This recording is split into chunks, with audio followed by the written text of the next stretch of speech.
Direwolves and Knights go head-to-head, toe-to-toe, two titans of the APAC South region.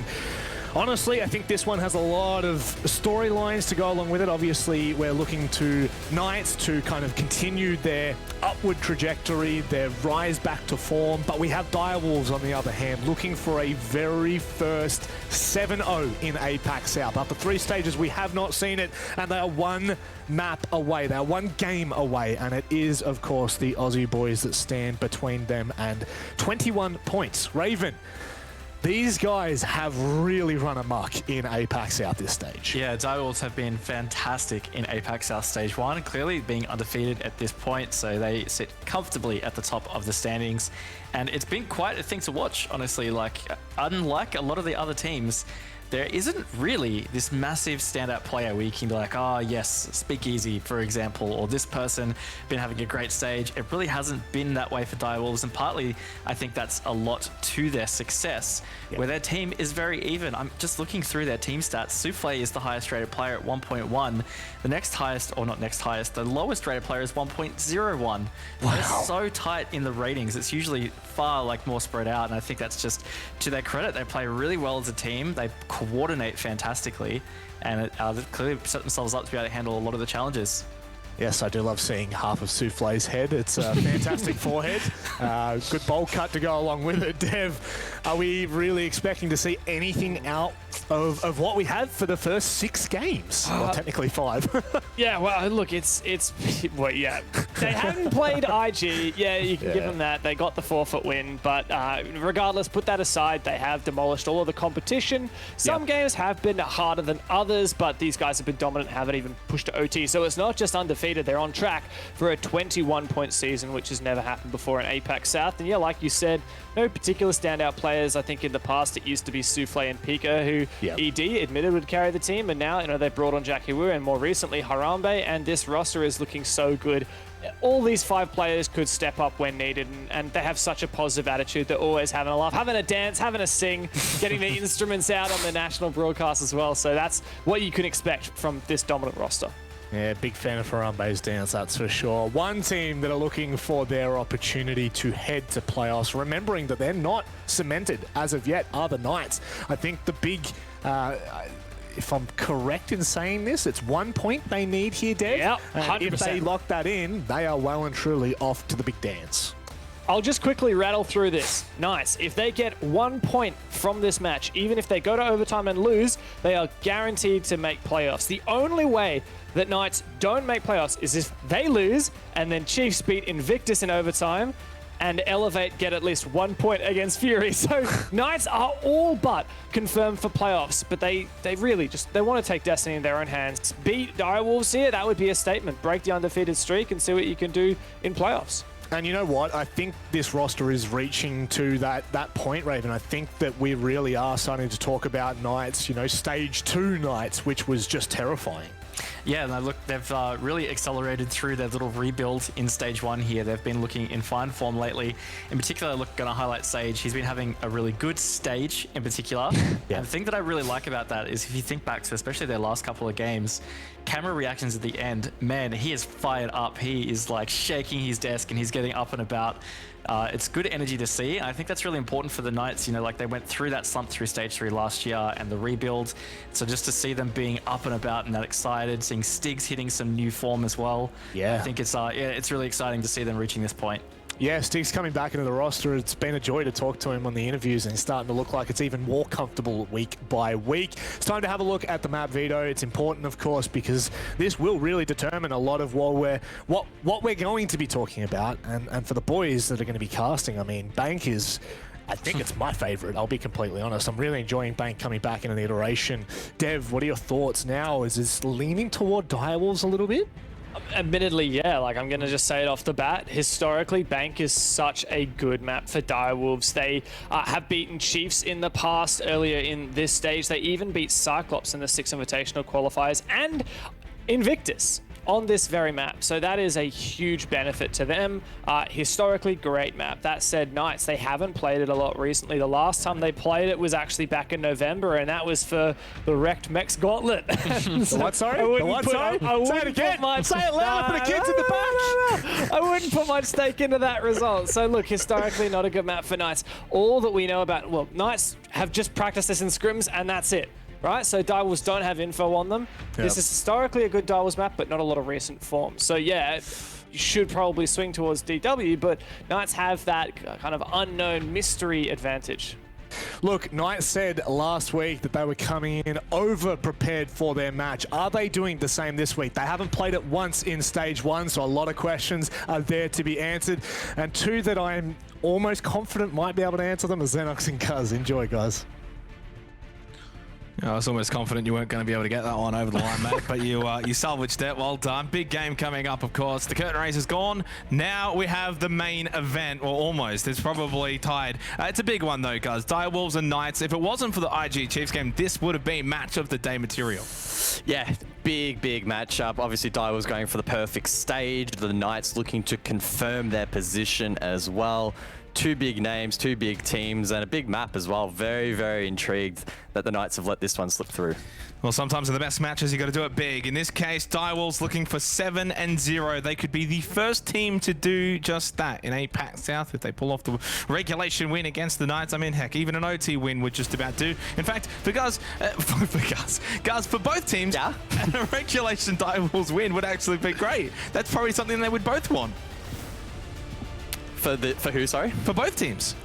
Because Knights, well, Knights would get their 1 point if they lose in OT, and Direwolves would, continue being undefeated. You said Direwolves in regulation, so you just slipped up. I did say Direwolves in OT, but anyway, we'll move on into the van phase. Direwolves on the attack, Knights on the defense. It's Dumb and Dumber over here.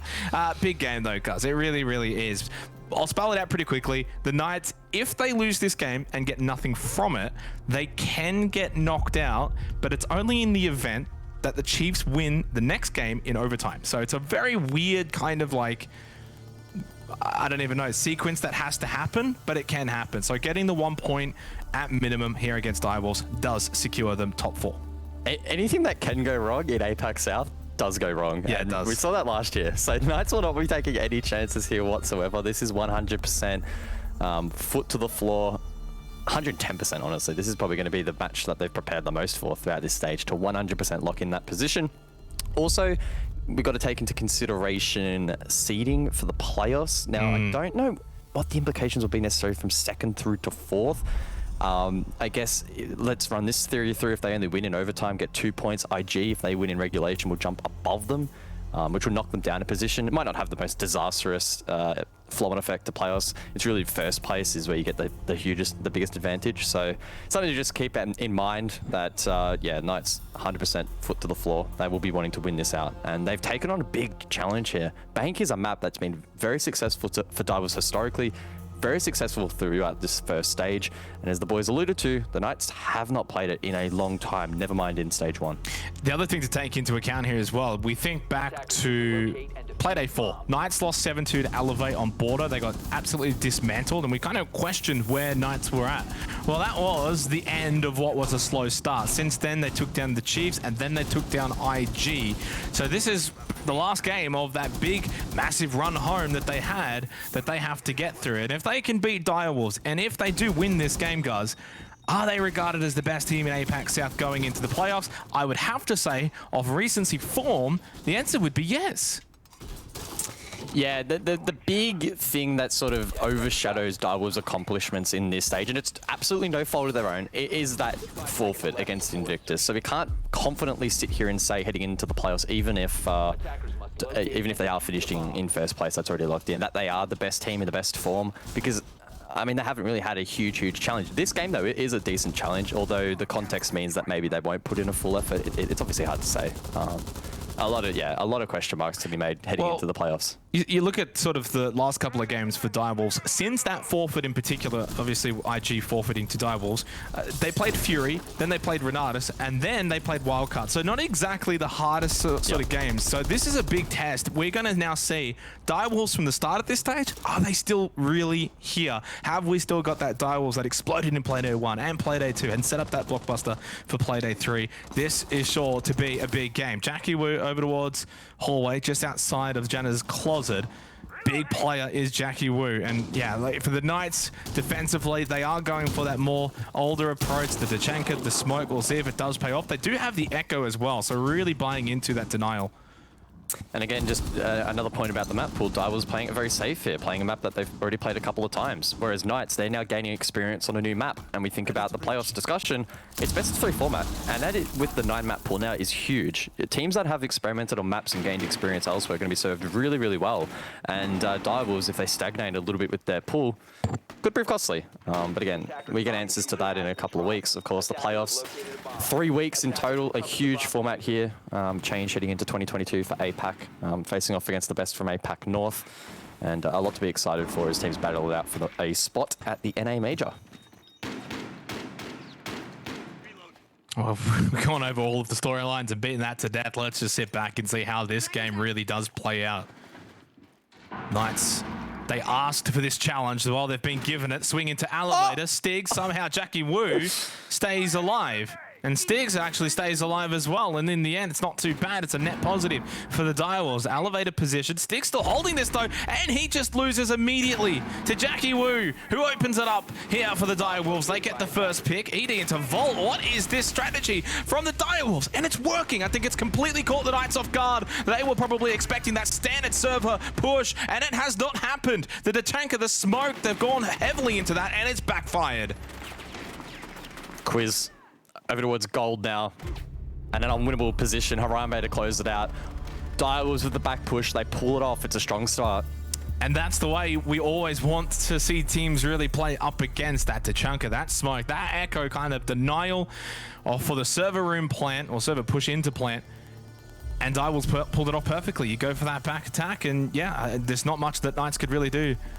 I feel like that's a one and done though, right? I don't sense we're going to be seeing Knights play that kind of strategy in the locker CCTV again this particular game. We've been seeing a lot of teams actually fall off of that as well, guys, right? Less of the Tachanka, less of the smoke, and a lot into that sort of Echo play, but then having at least options to be able to counter that kind of Volt push.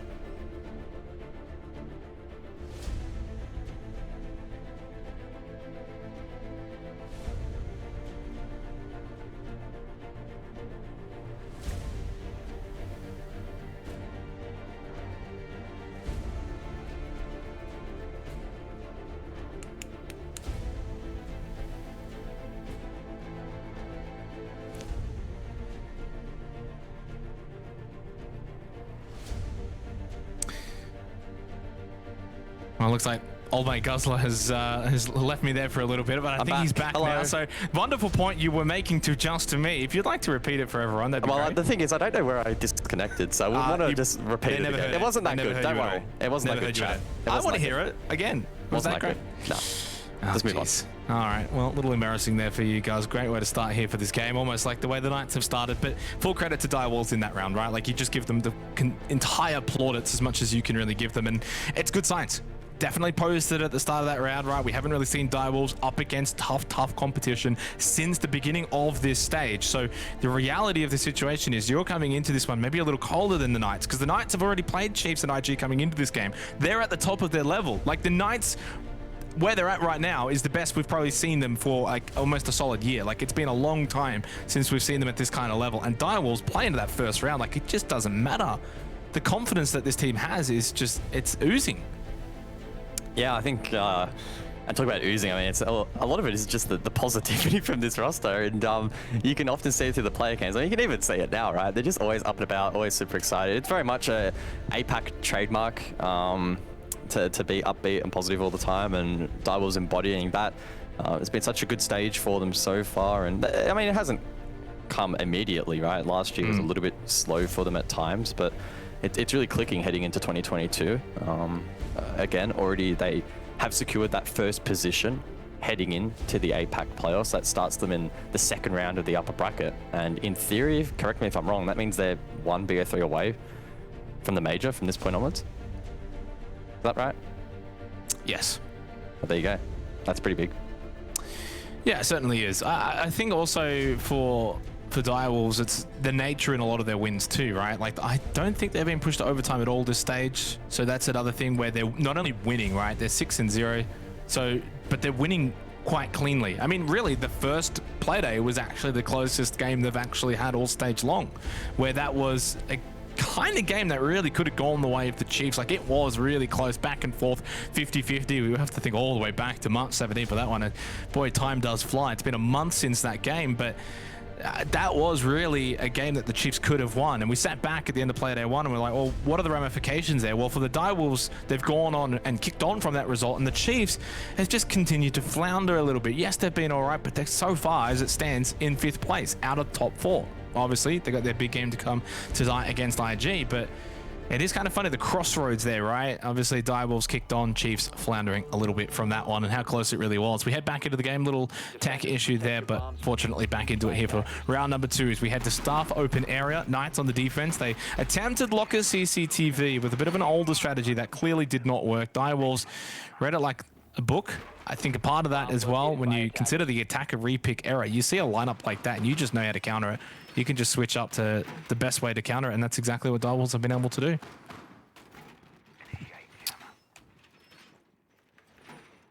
Not as much of an emphasis on plant denial on this particular objective in the lineup and all the approach. Expecting to see quite an aggressive roam here from the Knights, facilitated by the Mute to deny info. You've also got the Oryx to be able to pounce around and do some damage, especially through some of these rotations that will open up to him. Pulse as well, I think, is an interesting one from Quiz. Now, typically on this site, attackers are going to try and get CEO control across. They'll get Vert onto that Archives position, try and clear out players systematically and sort of back them into a corner, and that corner being open area itself. But with the Pulse on the board here, Quiz will be able to call this out and may be able to even align a couple of C4s. If Stigs is close by, they could try and get a bit more aggressive here and get an opening pick or two. And if you manage to drop Pika, for example, that's a huge pick because it eliminates a lot of that vertical presence.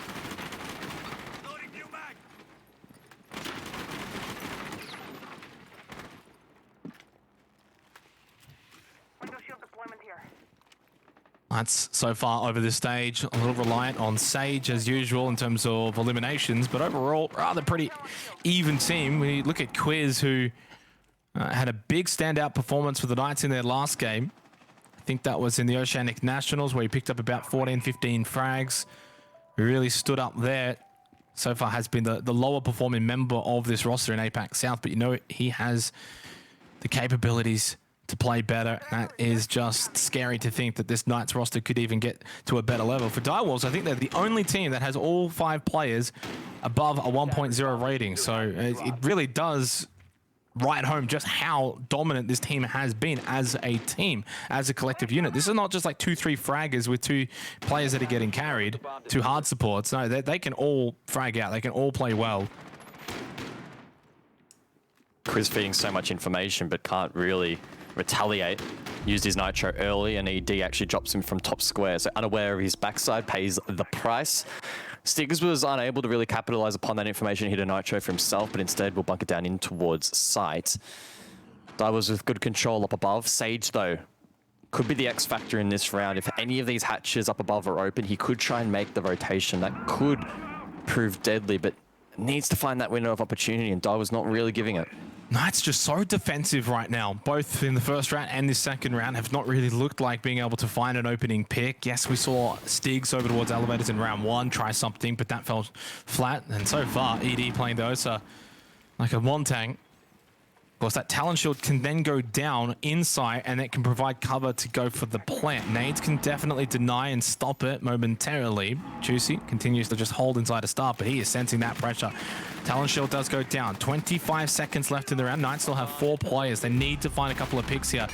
Juicy does come away from the backside of that bomb chassis, but he is getting pressured. Harambe finds 2 quick kills, opens up sight. Edie pushes straight in, and they are rampaging on site right now. The Direwolves are hard to be stopped when they're on form. It's only Sage left over towards Beepers. He loses out, and it's the Direwolves that have taken the first 2 rounds here on Bank.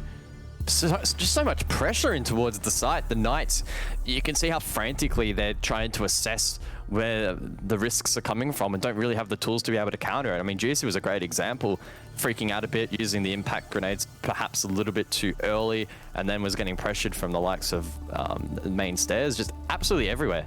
Every player was just under the pump. So Locker CCTV for the second time, Guz. They get rid of the Echo, but they keep the smoke to Chenka, which got absolutely decimated in the opening round. Yes, overcommitted with the Echo into that server room push, but ultimately, if you're still playing the Tachanka and smoke, you're still going to have the same kind of approach here, and Direwolves can just go for another vault play. I mean, I guess Knights will be a little bit more precarious of that push coming in from behind them, but still, you're not set up to deal with it as well. Yeah, it's certainly intriguing. Question then arises as to whether or not Direwolves are going to recommit to the same push, anticipating the Knights to read into it, or instead take their chances for server. I mean, the way they played it last time, I don't see how the Knights are going to be able to quickly recover that deficit and make the improvements required. I guess the one thing that did stand out was maybe Stiggs dying early, but from that point onwards, it was just a huge snowball of momentum, and the Knights really had no window of opportunity to get back into the round at all. So yeah, very, very intrigued to see how Direwolves approach it. Based on where they're spawning, it's going to be a CEO takedown, and it's probably going to be the similar approach for that back push down through gold. They've dropped the Echo, they've picked up the Valkyrie for this round, so hopefully those cameras can make a difference. And I guess it also depends on how you want to position as well. Oh, this is going to be a top elevator, and Pika has the ping, has the swing stick. Bye-bye. Elevator's not his friend. Josh does get one back, though, fortunately, onto Jackie Wubei. Instead, he'll get a second. Pika trying to just fly over the railings, and Josh will get a freebie. Knights finally get something to go their way, as the Direwolves, well, in this case, Pika, gets a little overzealous. Yeah, good work from Josh, though, supporting the retrade. Obviously, Stiggs was caught way out of position, but was able to make the call for someone to render aid, and Josh answered the call, so that was really well played. In doing so, Knights now have the man advantage, and Divers have to assess how they approach the remainder of this round. They still have really good intel gathering in terms of the Dockerby available. Hardbreach still on the board with Harambe.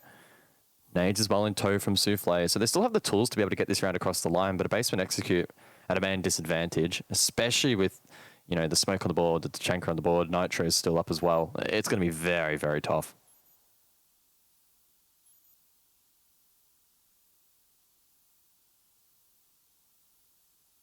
Yeah, certainly. And it also means right now they cannot go for a server room take as well with the Tachanka smoke on the board. Only a minute 14 seconds into the round. They are all playing off each other at the moment as a trio. Not sure if they're going to be able to go for that vault play either. It's really hard to see them winning this round. Harambe to rotate over towards blue. Able to get straight past that deployable shield. The Knight's not posting up in that position. Quiz needs to be careful. Is he even looking the right way? What is Quiz doing? Completely caught off guard and now gives Direwolves a lifeline. And you do not want to give them any opportunity. Shot through the wall. ED with a soft wall shot onto Juicy. Lifeline has now been extended and potentially taken advantage of. Sage and Josh now in a 2 versus 3. They had the advantage, and then they allow Harambe to walk straight on site and pick up both of them. Wow. What a disaster from the Knights. I mean, disaster is a light way of putting it. That is an absolute failure. 3 players uncontested, not a single bullet being traded back in response. It all started out with Quiz just, what is he? I don't understand.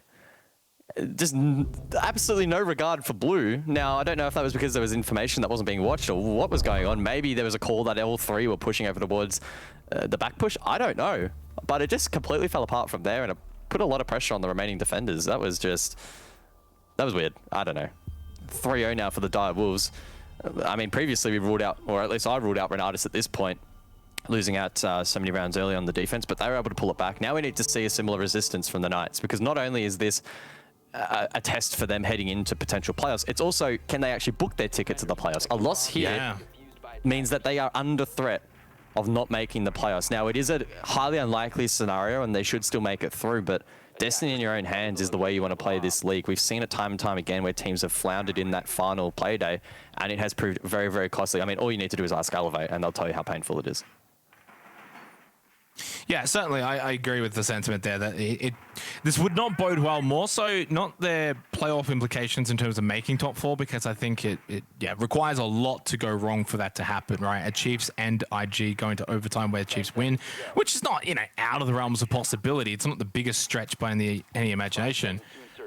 But the realistic part is, if you get demolished here by Direwolves heading into the playoffs, well, that's not ideal either, because they've been able to build up a whole heap of form coming into this particular game. They've been saying it for like the last week or two, guys. They want to be considered the best. They want to be considered on the same level as that of the Direwolves, IG, Chiefs, and you've gone and beat Chiefs and IG. Now you've got that respect. Now you've got that expectation that you're going to be able to mix it with the Direwolves. And so far, 3 rounds in, I'm not seeing a whole lot of mixing. It's all one-sided. And Stiggs needs to stop dying so early on. 2 of the 3 rounds now. He's the opening death. Yeah, it didn't work out too badly last time because he was immediately traded, but and I was going to say Josh was doing a good job, and there we go. Able to take down ED. So the Osa not having an impact on this particular round, and the Talon Shield not providing adequate protection on that cross. Aggressive upstairs here from the Knights, looking to try and slow down this vertical hold. Pika again critical. He wants to get in, clear archives, push these defenders back. Harambe 6-1. If the Direwolves win this, do we get a Harambe dance from you guys? Surely. Oh, Jackie Wu gets the running stage, crossing the hallway. That was a shake of the head that you guys can't see it, but Guz is saying no to that. Definitely not. I haven't practiced my dance moves for a few years. They used to be okay. Well, Harambe's had plenty of time to practice, 6 times in fact. Well, 5. I don't know. Did he dance after the forfeit? I don't know. Well, maybe. Maybe we just didn't see it. Could be 6 after this, though, if they continue in this fashion. Knights do have the lead once again, as they did in round 3, but of course we're not able to capitalize on that advantage. Now, there's a little bit of a ring around the rosy moment here. Souffle has walked past Josh, and neither of them have realized it until Josh peeks over towards the bot main stairs. He gets rid of Souffle. Very unfortunate for Souffle. I don't think he's expecting Josh to be just sitting in that angle, and vice versa. I think even Josh just gets a little surprised that Souffle was able to get to main stairs there. 50 seconds now remaining in this round, and it's tricky to see Direwolves coming back from this one, but as shown in the previous round, we just can't rule them out at this point in time. Jackie Wu, Harambe, can they link together and pull something back here? It will be a 4-0 start. Incredibly unlikely. Stiggs noses one to his right, pre-fires for the pick. That's the diffuser now on the deck, and Harambe is left to vault. A good response there from the Knights, finally able to get one back. Yeah, much better for the Knights. I mean, they're going to obviously fight back here and definitely put up a good fight. They're not going to just go down easily. There's a lot to play for, like we've already mentioned. This is not kind of like the wildcard Renatus game where if you really wanted to, you could wave the white flag and nothing's really going to change. For the Knights, they do not want to allow a situation where they lose this game and then Chiefs win in OT against IG and Knights are out. Well, it's even deeper than that, right? I'm just having another quick look at the bracket. Say in theory Knights lose here and still make it through to playoffs, I can only assume it's more than likely they'll make it through in 4th place, right? The 4th team from APAC North and the 4th team from APAC South, they already start down in the lower bracket. So you get no second chance, and you've got to make a pretty hefty run through that lower bracket to finish in the top 4 for the major. So not only would the Knights be under threat of not making it all, but even if they do, 4th place, not ideal. When you have other teams like Direwolves, for example, who only need to win a single best of 3. So you could be in for a pretty grueling couple of weeks if you are unfortunate enough to find yourself in that 4th position.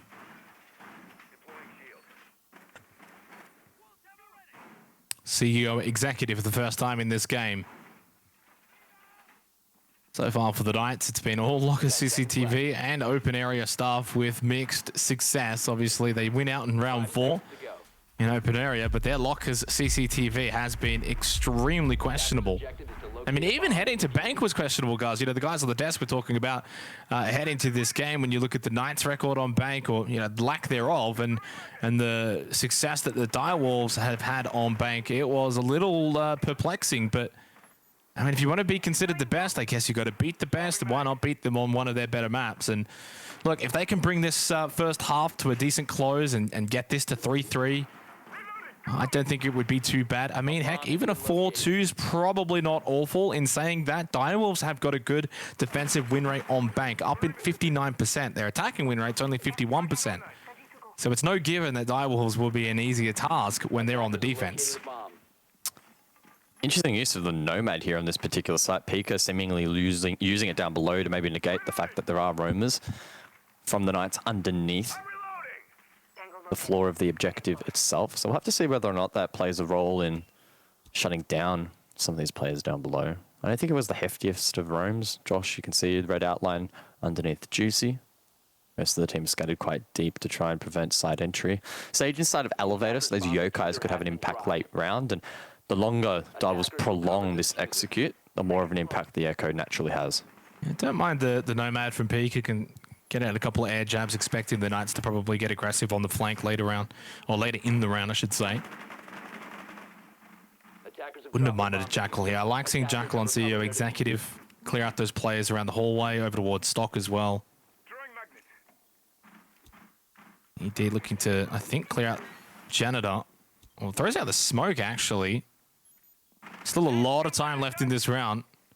Minute and 12. ED taking a little bit of damage there on the OSA, and they might actually be getting close to getting it on site. Now, this is where the Echo can play a big role, though, in denying that eventual plant. Juicy still inside a Janitor, has 2 more gas babes. You can see the sound of the smoke earlier as well, activating Quiz on the Warden, a good counter to this play style from the Dire Wolves, and the Knights doing a really good job in shutting down this aggression, shutting down any risk of an entry. Still plenty of time for Dire Wolves to work with, but it is dwindling fast as well. They have good crosses, they need to get people in the side itself though. Well, Juicy just peeks out, but obviously can't get ED with that talent shield in the way. 30 seconds left in the round. Harambe holding top square as well. Edie does eventually win out against Juicy, playing that Janitor closet position. Now in on site, getting that plant down. Jackie Wu gets rid of Josh. That talent shield is going to block the Yokai drone.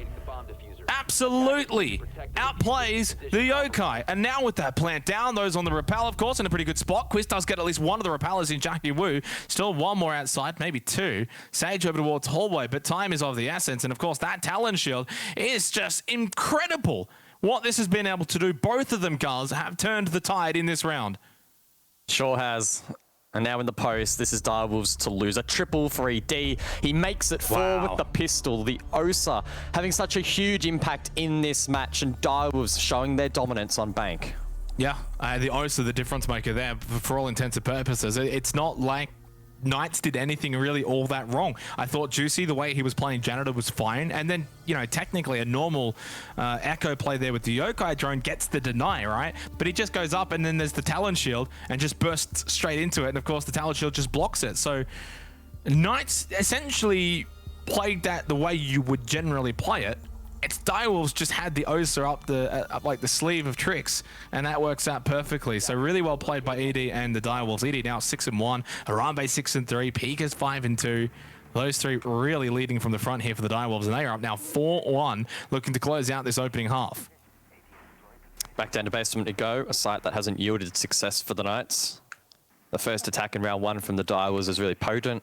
A strong back push, util, like smokes and talon shields providing to be too much of an annoyance for the Knights to be able to deal with. And then their second attempt from the Knights, a lot stronger. They won the opening trade. They were net positive. But then unfortunately, Harambe quite literally just walked into side and found a 3K at the end of the round. So the Knights will be looking to try and strike a balance between the early round and the late round here. Let's see how they approach it. Yeah, and what's interesting here is Edie has swapped off of the the OSA, shout out Oda, and onto the Capitao, and Pika then takes the OSA instead. So clearly wanting the Capitao rather than the Buck in this instance. And I would imagine then that means maybe a garage take might be the play here. There's no one in garage. I mean, Divers, if they drone this and make the call, I would 100% back them in to make this play. It doesn't look like that's going to be the case, but could you imagine a world in which they just 3-stack garage or something crazy? I mean, it's still no one in there. Talon established though, so Pika can hold down that line, and if anyone from the Knights does peek, they're likely going to lose that engagement. So decent groundwork. I'm sure once they obtain more information, they may feel a little bit more confident in pushing this out elsewhere. Data's looking to try and get control up above. They have the hard breach, and they'll be looking to execute some of those hatches. Yeah, and at no point in this first half have we seen Direwolves even look like wanting to go for a server room take. No real fancy shenanigans over towards bot square. So I'm hoping here the Knights have got something with that Juicy can utilize this Shamika launcher. And I guess in this case, this might be it. Although Stigs just gets overzealous. What are you doing? Just walks out into the middle of the garage. A free kill for Jackie Wu. I think they must have just got a little tunnel vision, guys, and thought they had that player pinched and thought, all right, maybe I can get a sneaky little swing here. But yeah, it's just, I don't know. Yeah, a little bit strange. I'm assuming it's a combination of tunnel vision and maybe not having a Valkyrie camera in there feeding information. Either way, a misplay. Dials now with the man advantage and struggling to deal with this relentless pressure from the Dials that has been consistent throughout this first half. It's been relentless. It's been their trademark throughout this stage, really. Just so much confidence and so much pressure, not allowing the defense to breathe at all. And even Sage here on the roam, getting hunted down. He will get the first, though. In response, not immediately traded, but there we go. Jackie Wu, not long after, finds that one. And with 50 seconds left, the Direwolves are looking to 5-1 this half. Yeah, 6 now for Jackie Wu, 6 for Harambe, 6 for ED, 5 for Pika. Souffle on a donut, but Souffle has been doing other things and hasn't really died that often anyway, so there's nothing wrong with that. 35 seconds left. Main stairs control, pushing down to the bottom side of it now. Quiz, Juicy, Josh, can they find a way to bring an advantage back over to the side of the Knights? They've been up and then lost it. Can they be down and then win it? Nitrocell is perfect from Josh. Playing in this vault lobby position. There's that swing. He should have got that kill. Got pinged out as well. Falls back over to the bottom of the elevators. Harambe loses out to Juicy. It's only Souffle that's left now in a 1 versus 3. No time, no chance, says Quiz. Got 2 in the end. That's much better from the Knights to close out this first half. Yeah, a little bit too one-dimensional there from the Dials in the latter stages of that round, trying to filter through the main stairs and garage double door. Good work, though, from Knights on the cross to win those ones. Able to close it out in the end. So a 4-2 half, not as disastrous as it was looking for the Aussies. Well, these opening picks, though, are an issue, and hopefully for the sake of the Knights, it does not translate into the second half. Stigs, 3 of 6 rounds is the first death, just a little bit over-aggressive in certain areas. And, well, besides that last round, all the other 5 rounds, those opening kills did translate into a round win, predominantly at the hands of the Direwolves. So they had pretty much all of the opening picks in that half, except for 1 round. That was it. That was the 4th round, to be exact. So the Direwolves much better at getting those advantages early on and holding on to those, hence why they had the more successful opening half. It's a 4-2 scoreline here as we head into the second half. Knights now need to really dig deep here on the attack. Now, it's not going to be all that easy, even if Bank in this instance might be a little bit more attacker favored. The Direwolves generally do better on the defensive Bank. They have a 59% defensive win rate versus 51% on the attacking side of Bank. So realistically, you're not expecting the Direwolves to now be pushovers here on the defensive Bank. Yeah, and the global rate is 54%, so they are edging that out by about 10%, which is pretty impressive. So we're going to have to see something pretty remarkable here from the Knights to be able to bring it back. And so far, whilst there have been some decent rounds, there's also equally been a lot of really, really obvious mistakes that we've seen. Just simple things such as players either having no awareness as to what's going on around them and being caught off guard or running into lines of sight that they don't think are being watched, etc. Just simple stuff like that, which has been compounding a little bit here for the Knights. On the attack, though, arguably probably shouldn't be as much of an issue if they're commanding map control. So keen to see how it works out. Obviously, mistakes like that, they could prove quite costly in the execution phase of rounds if the synergy isn't quite there. But at the start here for the Knights, pretty quick, swift map control, looking to be a top square across. This was pretty gnarly from Divers, to be completely frank, especially their play on the repels on those crosses. So I'm not sure whether or not the Knights will employ as aggressive of a push. Obviously don't have the Osa in tow, but they are looking to get Vert below here from Quiz, but he needs to be mindful he isn't taken down from open area.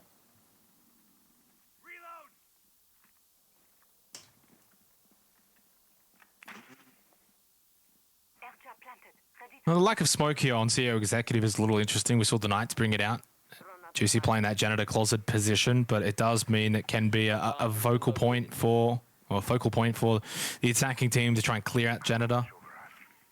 So electing to not go for that, instead they bring the Aruni on ED. So a lot of denial at play here. Mute Jammer, the Wamai discs, as well as the Aruni Sawyer gates.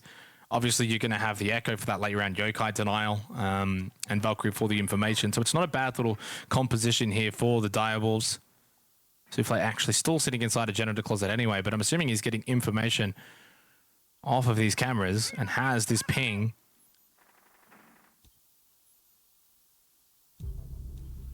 Oh, a nade though over towards front desk. Well played there by Sage. And with 60 seconds to go, that should start to open things up a little bit more so for the Knights, especially if a player wants to push through lobby late round. That said, over towards top square, that's where the real damage needs to be done. Juicy, exothermic on the right-hand side wall, that'll open that up, allowing Sage on the rappel to get a long line of sight straight through the site itself. But down below, Quiz hasn't had much of an impact, and Souffle finds him. Yeah, and Pika's sitting inside an elevator. I'm assuming he's still there, or at least around there. And I just saw that Yokai drone make its way in. So if the Knights don't get rid of that, they don't have a way in being able to deny it, which means they're going to have to go early with this plant and bait out those bursts early. Adrenal Surge from Sage. Do wonder if it's maybe go time here for the Knights. You cannot leave this to the last 5 seconds. Josh now through beepers. It's actually Souffle sitting inside of elevators. He'll get the quick swing. Trade Stiggs get through to Pika though. So that is the Yokai gone. Not an issue anymore. Juicy can go in. Never mind. He just dies anyway to Jackie Wu. Sage inside a janitor, but they do not have diffuser in hand. 3 seconds. Got to run over Sage. Picks it up. Got a sticker and has to stay on it. Well, doesn't have time. And a little bit of a messy round in the end from the Knights, and they just could not really do much in that round.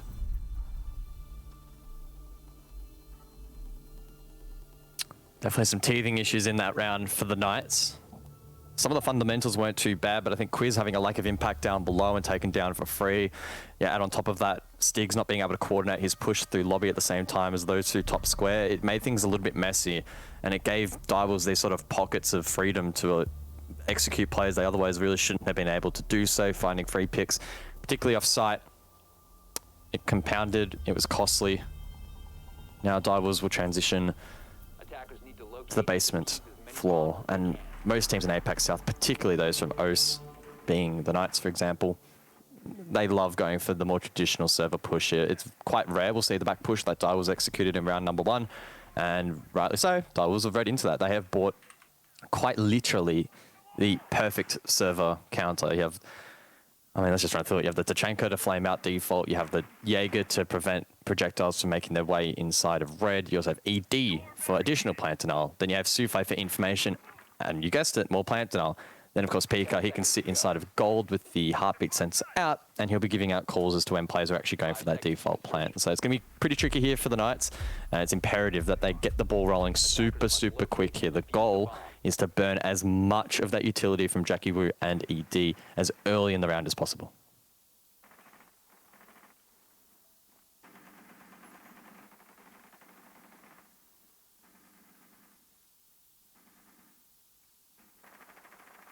I'd still like to see the Knights just not play into it at all, though, in a similar vein as to the way that the Direwolves navigated their way around the Tachanka smoke. Echo play style, Stiggs straight into Dallas, has big information and has an early down onto Pika. That gets rid of the pulse, and that's a big piece off the board now for the Direwolves. The lack of information. You're not playing the Valkyrie. Oh, nice shot. Harambe can't win that swing that time. Well, now it is down to the 3 denial of Jackie Wu, Edie, and Souffle. 2 minutes left in the round, and the Knights with a 2-player advantage. Surely this is their round to win. Yeah, big step up there from Stiggs. We've been a little bit critical of him earlier, and rightly so, attributing a lot of those opening deaths to the team. But stepping up hugely there, particularly that second flick, solidifying the advantage now. Direwolves with good utility, but again, 2 men down. Knights can send it deep if they really feel the need to. And they still have plenty of time to bait out util if the default is still what they want to execute. We're seeing these players now rotate over towards the likes of Dirt through into server. I'm assuming we'll have a couple sweep, potentially main stairs. And yeah, this is going to be super tough for Divers to be able to bring back. Absolutely vital that they can get the next pick and at least bring it back to a 3 versus 4. And even more so, hope that the Knights continue to just play into this server room denial. I don't think that they will, though. Opening up Vault, maybe. Sage. With the secondary hard breach. Minute 10, so a lot of time. And Knights are playing this well, though. They are opening up avenues. There is a chance, though, for a 1v1 here between Souffle and Stigs. Stigs will move. He will swing out, and he will get shot down, but he stays alive by the slimmest of margins. Lets out that final EE1D as well. That could have been big. Drop down as well. Quiz in on site now. Juicy down pushing in as well. Big shots go out, and Juicy and Josh combine on site. Stigs loses out over towards Garage, but it doesn't matter. Souffle is the only one that's left. He's not going to be able to defend this one. The Knights bring this one back to 5-3 scoreline. Well, the Knights needed a response, and they were able to find it. And now with Souffle isolated over towards Garage, it's all but sealed. Good roam clear from up above. Stigs in particular, despite maybe dying later in the round, did a good way to kick it off. Souffle pushes forward, and there we go. Confirmed by the Knights. Well played there on that basement attack.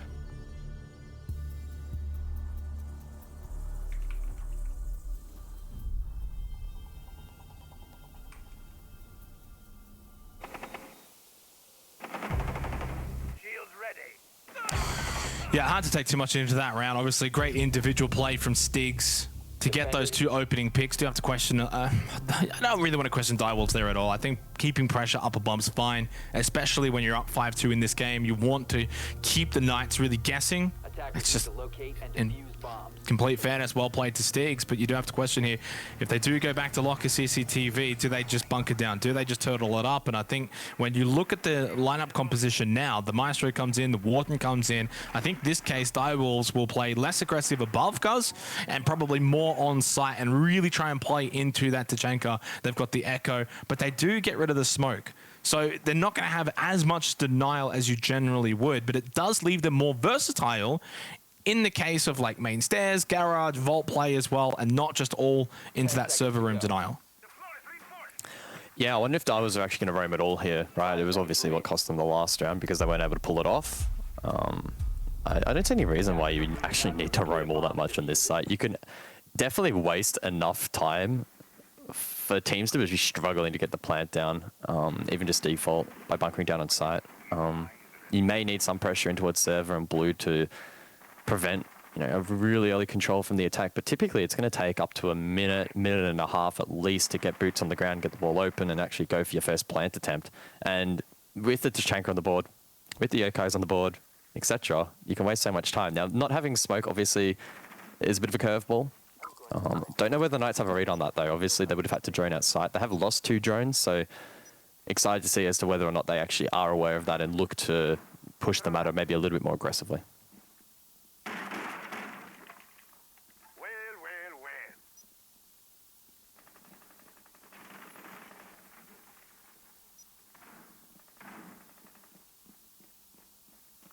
Only the 2-round disadvantage at the moment for the Knights. They're not out of this game.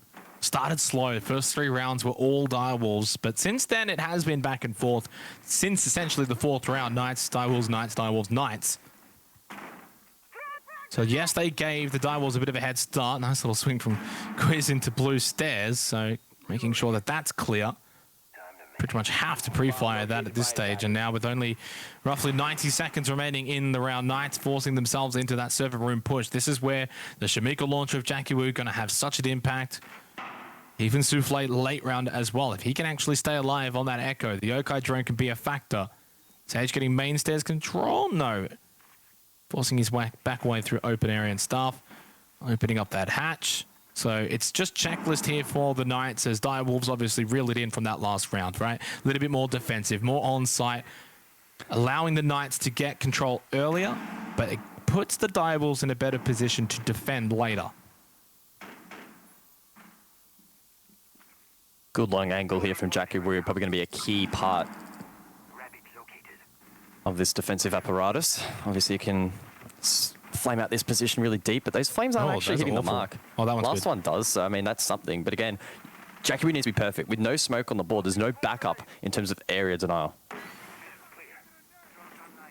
Yeah, that one as well, like not even remotely close, right? Unless that's for the drop down, it might actually be. Juicy's in. Where's the Shamika launch? He's got 8 left here. Jackie Wu. Peak is gone, so is ED. This is not the best hold from the Direwolves. In fact, that plan has been successful. The hold has not from the Direwolves. Full credit to the Knights. They forced their way through, but you do have to question the Tachanka there of Jackie Wu missing a couple of the Shamika launcher uses, and then allowing the plant to go down despite still having ammunition. Stegs over towards main stairs, expecting a flank, gets rid of 1 at least. Job done.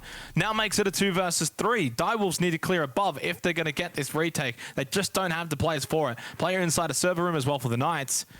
I think this is looking like a 5-4 scoreline from here. 1 versus 2. Quiz gets the final one onto Souffle. We've got a game on our hands. I can feel it. I don't have very strong hands, so it's quite hard to hold, but it definitely feeling like it at the moment. The Knights not down and out. Again, getting inklings of that previous game where Renatus, despite starting off slow, were able to really dig deep and still formulate a really strong response. We're not quite at that point yet. Dai was still on penultimate match point. However, for the Knights, they're in a good position. Again, remembering the Knights, they just need 1 point. They're basically 2 rounds away from playoffs. But on the flip side, they're also 2 rounds away from losing, so very much on the balance, in the balance still. Attackers need to locate and defuse as many bombs as they can. Yeah, certainly. I think that right now the Direwolves have still shown us enough that they can actually bring this one back, because right now the momentum is well and truly with the Knights. 3 of the last 4 rounds. And I think actually moving away from Locker CCTV is going to do them a world of good. Remembering they opened up this half with a round win on CEO Executive, and yet they've elected to not go back there, instead heading over to Open Area Staff. So if the Direwolves win out here on Open Area Staff, they can then go to CEO Executive to close out this half. So they are still closer to the finish line than the Knights are, despite the Knights now having that momentum. That advantage of the last 2 rounds in a row, 3 of the last 4, looking a lot sharper, a lot cleaner in their decision-making as well, and just generally hitting more of their shots. 5-4. Of course, the Knights, remember guys, they don't have to get all 3 points. They can allow the Direwolves to send this one to overtime. We can go to OT, and the Knights are fine with that. They just need 1 point from this game. You get the 1 point if you're the Knights, and you are into the top 4. It's pretty simple. And they're now only technically 2 rounds away from that. Their faith, or their fate rather, could be decided before the match actually officially ends, which is a little bit strange to think about, but certainly a very realistic prospect. The Knights in the last couple of rounds have been playing really well. Oh my god, the timing. This is Harambe inside of Archives, and Quiz is going to send it straight on in. Gets the pick. That's big. I like that from Quiz. I thought maybe for that brief second when he looked away, that was the chance gone, but pushes in anyway. Gets that elimination onto Harambe. Started strong, but has well, seemingly fallen off a little bit, as is most of the Direwolves in the last few rounds. And the Knights with yet another opening pick. Another advantage in what has ended up being a rather attacker-sided bank. No real surprise there. The Knights are now making hay while the sun shines here in this second half. Can they bring it to 5-5? It's been all Direwolves for the majority of this game. They shot out to that 3-0 start, and since then, the Knights have been playing catch-up. Juicy. Over towards bot square. Jackie Wu inside of Staff. Nade will get rid of that castle barricade. And it's Stiggs that gets rid of Souffle with the other nade. Jackie Wu gets a response though, an immediate one. But then, speaking of responses, it's Juicy to keep the advantage with the Knights. Edie now feels like he probably needs to make a play. Goes for it, swings over towards bot square and gets the kill, takes the exothermic off the wall as well. That means that this position inside of Starframe is relatively safe, and he capitalizes for a second onto Quiz. This is key for ED, and he gets the 3rd onto Stiggs. There is no way he pulls this off. He narrowly misses the 4th there onto Josh, who's now pushed deep. And now it slows down. 45 seconds, Josh makes his move, gets taken low, but he responds with the LMG, and the Knights continue their trajectory towards match point. Oh my days, ED. It's not just the good looks that give you a heart attack, it's the awesome plays as well, guys. What a tremendous effort It was a 2 versus 4 advantage for the Knights. Then a 1 versus 3 advantage for the Knights. ED brings it back to a 1 versus 1, using everything possible, and even had the opportunity there with the first initial shots onto Josh. Tactical timeout for the Direwolves now, as the scoreline is 5-5. While the Direwolves started off with 3 in a row, the Knights have now got 4 of the last 5 rounds. Just need a bit of a breather after that one. I don't know how ED got so close to be able to clutch that out. Pretty insane. Really good effort. Crazy round, crazy. I mean, look, that's what ED and the majority of the Direwolves are capable of. You cannot count them out despite any sort of scoreline. But full credit to the Knights, full credit to Josh. That would have been such a pressurized situation, guys, in a 1 versus 1, knowing what's on the line, knowing if he loses that 1v1, it's a big clutch for the Direwolves, and it's match point for the Direwolves. At the very least, and again, yes, they can allow Direwolves to get match point, but guess what? Now they're only 1 round away from securing top 4. And what this means is one of IG or Chiefs are 100% going to be out tonight unless Elevate lose to Fury, which, you know, you always have that little asterisk disclaimer. You know, you expect Elevate to win that one, but hey, we've got to put the disclaimer there. Oh boy. The Knights now so tantalizingly close. It's been a bit of a marathon effort for them. They've had some slow periods throughout this matchup, but really ramped it up on these attacks. It's been super impressive, especially when you consider the global defensive win rate for this map sitting at 54%. The Direwolves themselves, a 59% defensive win rate on this map. But maybe the Direwolves, for, again, quite literally the first time this stage, meeting their match. Yeah. Oh, most definitely. I would definitely say there was a lot of similarities to this game to Playday 1 on Bank, Chiefs Direwolves. Very, very similar kind of match. We got to this kind of point, guys, and then the Direwolves just kind of go bang and they finish this off and they win 7-5, right? Like, that was literally the difference. And it could happen again here. Direwolves on the defense, as they were as well in that Playday 1 matchup. It's very easy to see Direwolves just win the next 2, and suddenly Knights get nothing from this, and they're sweating then on the next game. 1 round away, Quiz with the headshot onto Jackie Wu. 1 round away, 1 kill at a time, they get the first one. When it rains, it pours for the Knights. These last few rounds from them, very impressive. Now 4 kills away for their spot in the APAC playoffs to take on the best from North and South. Their chance to go to the major. Their chance to earn 6 invitational points as well. This is huge for them and a great start. Yeah, and opening picks in this entire game have been converted the majority of the time, so it's good signs there for the Knights. They've won 3 in a row, 4 of the last 5. They've got the form right now, the momentum. They are snowballing it towards match point, and it's not just match point, it's playoff point right now, before the match point. It also could mean the Direwolves' undefeated streak could be coming to an end before our eyes. They are 6-0. Harambe wants to keep dancing into the sunset. He gets rid of Josh. It brings it back to a 4 versus 4. Minute 10 left here in round 11, but Juicy's inside, going for the plant, denied by Souffle and Janitor. The swing, the very slow swing from Quiz, but he gets the kill. Nevertheless, that's closet now to their control, but it's Pika who gets rid of Quiz, and ED gets rid of Sage. The Knights, from getting that opening pick, they go for a quick plant, and it has capitulated, guys. Direwolves, well, they're on match point now.